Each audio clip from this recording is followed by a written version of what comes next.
Good morning. I'm Ginny Folsom. It's wonderful to be here with you this morning. In my work as a teacher, I am always surprised when a student voices their expectation that biology will be a memorization course. Science is so much more than memorizing facts. Science is an ongoing process of engaging with the physical world in order to understand the nature of the world and how it works. It is a way to query the world, a way to ask the world to reveal itself. When I first started teaching high school about 15 years ago, I was surprised by the formalized model of the scientific process presented in textbooks. Science was portrayed as a linear process that started with an observation, followed by a question, then a hypothesis, then an investigation and data collection. The data might support or disprove the hypothesis, allowing articulation of a new question, and then the process began again. I found this formalized description of science to be foreign to my experience as a scientist. I had never written a formal hypothesis, and my work had not followed this prescribed sequence of events. A couple of years ago, I started using a new model of science developed at the University of California Museum of Paleontology. The new model aligns more closely with my experience.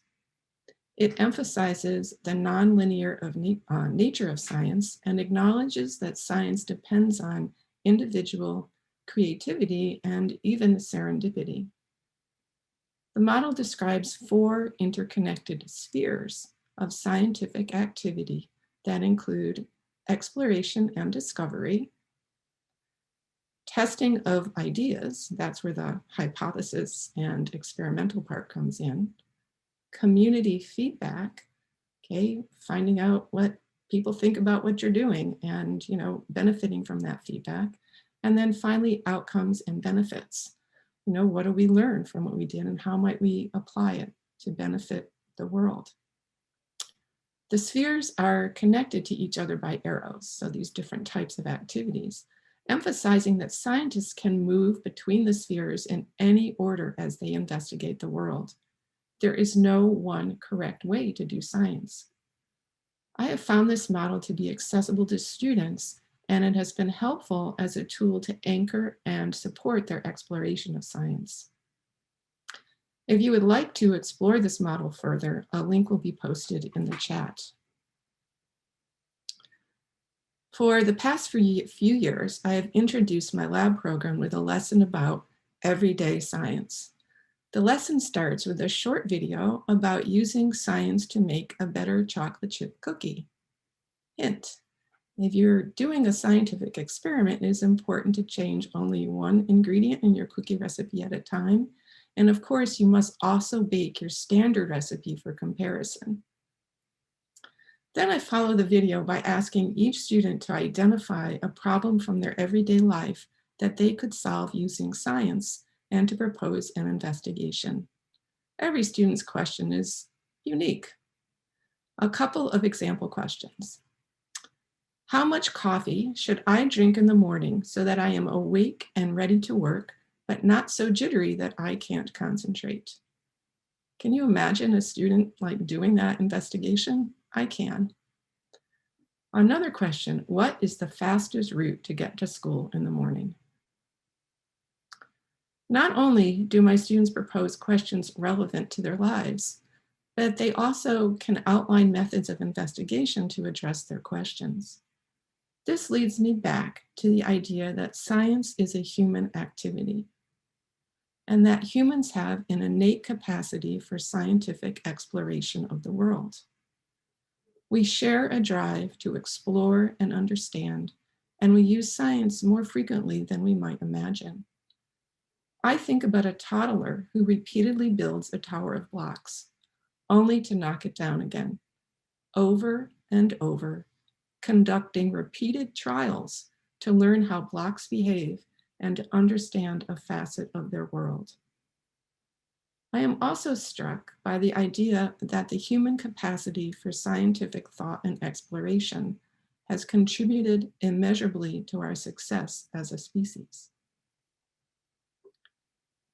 I think humans use everyday science all the time, but I see a continuum of scientific activity that extends from everyday science to more rigorous science that has created a body of knowledge about the physical world and that continues to advance our understanding. Like many of you, I am disturbed by the increased politicizing of science and the rejection of scientific findings. I think this is a critical problem that endangers the future of our species. In a world rife with othering, scientists have been othered. I wonder how this has happened. How have we taken an innate human capacity and made it other? I wonder if more people saw themselves as scientists in their everyday lives, would science feel less foreign? Would it make it harder to reject inconvenient science?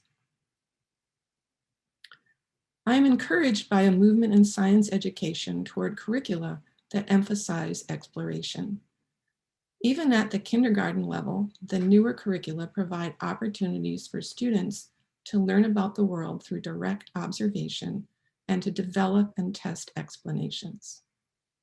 Wouldn't it be cool if kids saw science as something they can do, as a part of life, not separate from themselves? Would a newer generation then be better prepared to engage with scientific findings? And what might be the societal impact? In the meantime, I'm going to invite you to embrace your inner scientist and to think about how you can use everyday science in your life. Are you a cook who experiments with recipes? Are you an artist who experiments with media? Do you alter routines with exercise routines with a specific goal in mind? What is a problem or a question that you could answer with an everyday scientific investigation? In a minute, I will ask you to type your question in the chat while I share one of my favorite science animations. The animation begins with a view of red and white blood cells moving through a capillary and shows changes that happen in a white blood cell as it processes a signal telling it to enter the surrounding tissues.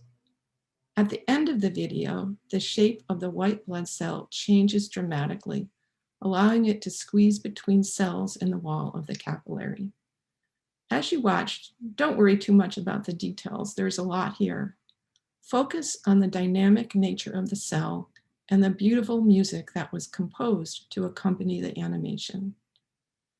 As we watch the video, I invite you to share a question in the chat. What is an everyday science problem you might tackle? When I give a talk at UUCR, it makes me think of religion, even if I'm giving a talk in a service about science. I thought aloud about some questions posed by Houston Smith, who is a writer on religion.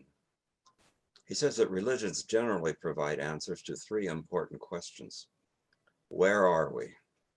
How did we get here? What are we supposed to do?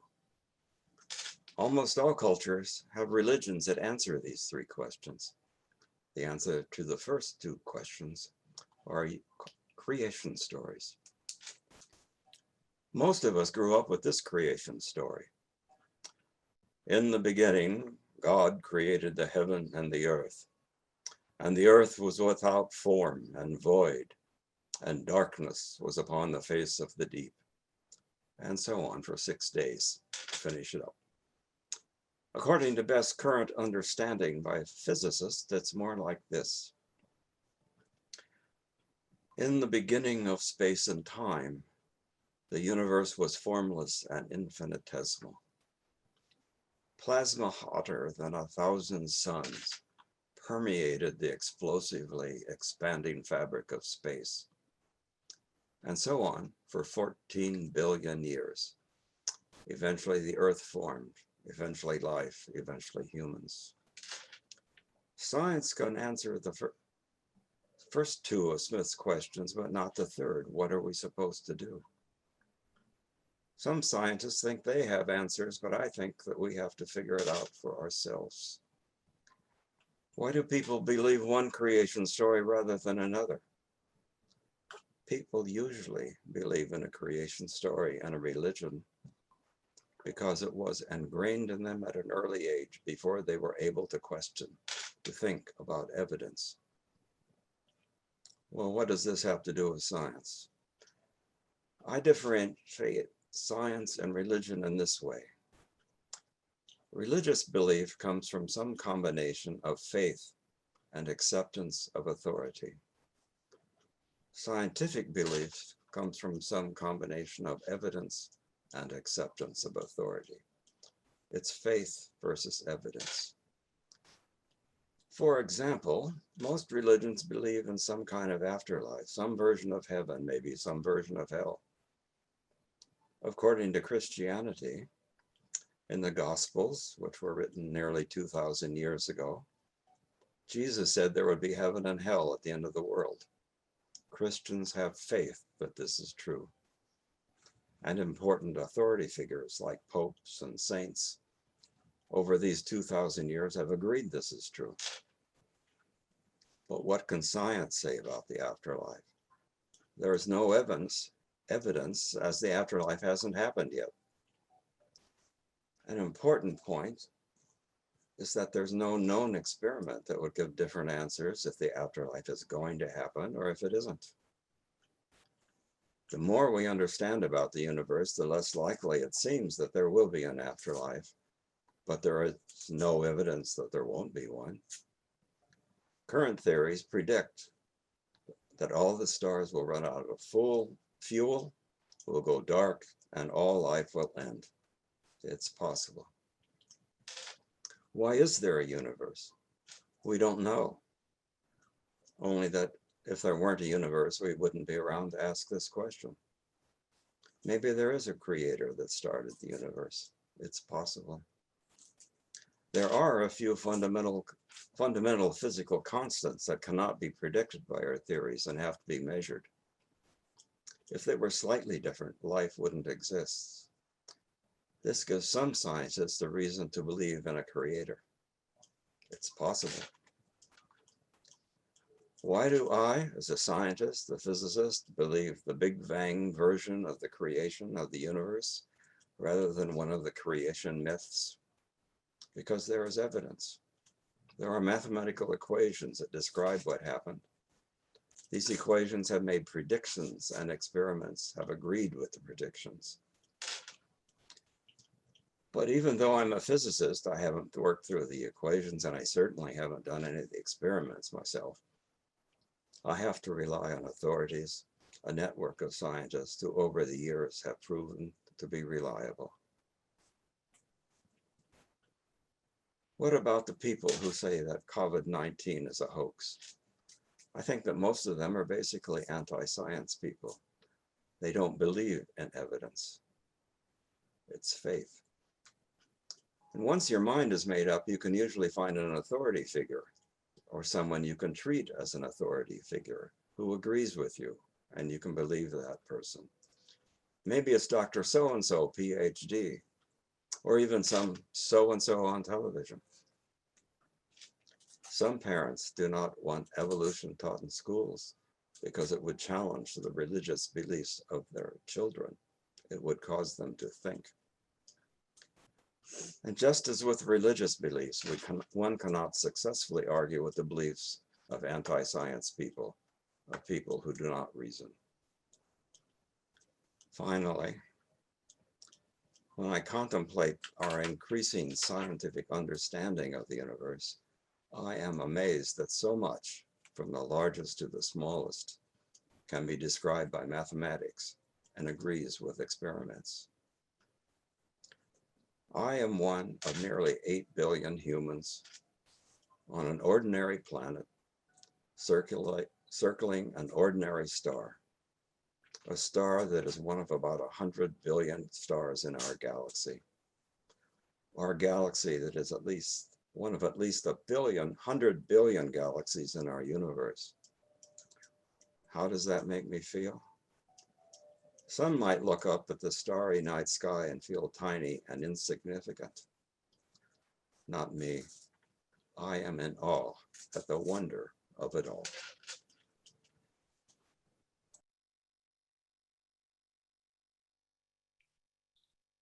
Hi, everyone. I'm Connie Bertka. That's a tough act to follow, but I'll give it a try. So what fun. We get 3 scientists together and we ask them about their perspectives on science. Now, I'm pretty sure we could all speak to the demanding process of doing science. The fun when you discover something new about the world, and both the joy and the challenges of sharing that new understanding with a broader public.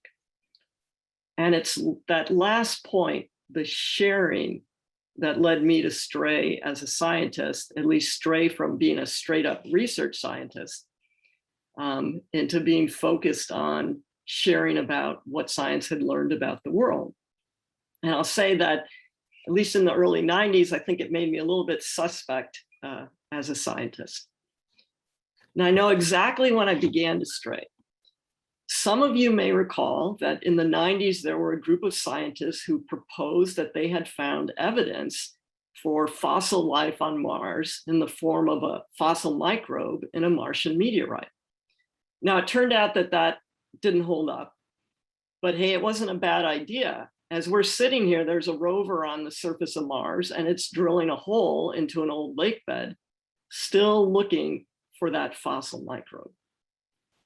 Well, at that time, I was studying Mars. I think I was a postdoc at the time. And the news was pretty exciting for me. And I did what I usually did with exciting news at that time in my life. I called home to see what my dad would think about it. And the bottom line was he didn't really share my enthusiasm. He listened to what I had to say. And then he said, well, Connie, it's not like they found a mouse. Now, I think the differences in how we reacted to that had to do with both our depth of understanding of evolution and our interest in using what science had discovered about the world to think about what the world means. For me, the discovery of a microbe on another rocky planet spoke to the likelihood of life arising and evolving on many planets. How would that matter for how I think about the world and my place in it? For me, that fossil microbe could really shake things up, because I feel that what the world is has implications for what the world means. I see a connection between science and meaning, even though I know the standard operating procedure is science tells us how, and something else, often religious traditions, tell us why. But here's the rub. Religious traditions were not developed separate from an understanding of what the world is, or put another way, what the cosmos looks like. Given that, what happens when our understanding of the cosmos changes? Mary Evelyn Tucker, a religious scholar, would put it this way. Through scientific research and discovery, we've come to know many of the factual details of cosmic, biological, and human evolution. This is scientific knowledge that was not available to people even 160 years ago. That the universe is nearly 14 billion years old is very recent knowledge. That there are 2 trillion galaxies was not known to our grandparents or their parents. The common understanding was there was only one, our Milky Way galaxy. But the larger implications of this new knowledge for how we view ourselves and our lives still eludes us. We are trying to grasp the significance of deep evolutionary time and expansive galactic space. Now, you know, our Unitarian Universalist tradition doesn't let us off the hook when it comes to trying to grasp the significance. The principles we affirm as our moral guides include science and world religions. We specifically call out Jewish and Christian teachings, teachings we know developed around an earlier understanding of the cosmos. Now, this earlier understanding in Western traditions was that of a static, perfectly created cosmos with an earthly sphere separated from a surrounding heavenly sphere. And the focus ended up being on figuring out how we get from that earthly realm to the heavenly realm. But our view of the cosmos now is that of a dynamic, integrated whole, unfolding over 14 billion years, still in process, and placing us in continuity with all life. Now, if we take that seriously, it demands a new goal. The science has meaning. What is the new goal that this cosmology demands? Well, I'd say if we understand that everything is related and the creativity of evolution is still a work in progress, then we must recognize and act on our responsibility to the largest community, both present and future, that we can imagine. It means that when I ask myself, whose future should I be concerned about? The answer is expansive. Myself, my family, my surrounding community, my country, other countries, ecosystems, all of them, and all the species they contain. That's going to call for a whole lot of love. Better not to go it alone. And that's where I would hope that religious communities could help. But they're not all starting from the same place. But hey, it's only been 160 years since we first met our new cosmos in all its evolutionary wonder. My grandparents didn't really get it. Not everyone has access to this new knowledge, and not everyone is ready to embrace it.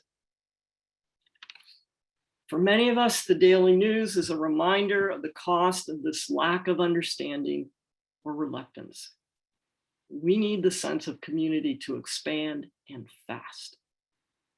For me, this need has been a driver for introducing science and nudging people towards recognizing its role for deriving meaning as gently as need be, even in the most reluctant of communities. Now, in many of the communities that I've worked with, speaking about God's creation is status quo. My job is to help them think about their relationship to God's creation and God's creatures in light of our new cosmology, and what that might mean for how we live our lives. Revising God language can be another professional challenge, but I don't usually find that a very helpful place to start. Let me just end by saying that over the last 30 years, I've watched a whole new field of science communication grow, and one that is increasingly open to a discussion of science and meaning. Times are changing, and for that, this suspect scientist is very grateful.